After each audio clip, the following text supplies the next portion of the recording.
بسم اللہ الرحمن الرحیم۔ السلام علیکم۔ ٹی وی 49 نیوز کے ساتھ میں ہوں منیر پیرزادہ۔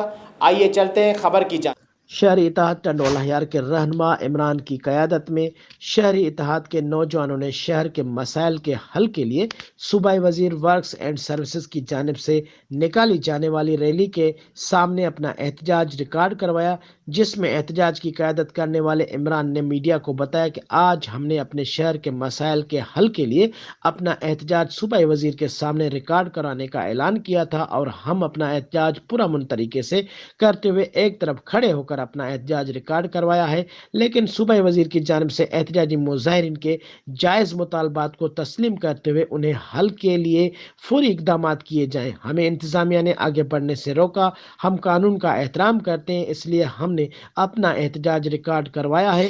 مسائل کو حل کرنا شہر کے منتخب نمائندوں کا کام ہے اور انتظامیہ کی ذمہ داری عائد ہوتی ہے کہ انہوں نے بتایا کہ ہمارے مطالبات میں شہر کے روڈ راستوں کو بنایا جائے، شہر کے ڈرینیج سسٹم کو بہتر بنایا جائے، سول اسپتال کے سسٹم کو درست کیا جائے اور عوام کے علاج معالجے کی سہولیات کو یقینی بنانے کے لیے اپنا کردار ادا کریں، ضلع بھر سے منشیات کا خاتمہ کیا جائے۔ ہمارے یہ جائز مطالبات تھے جن سے سائیں سرکار نے منہ پھیر لیا۔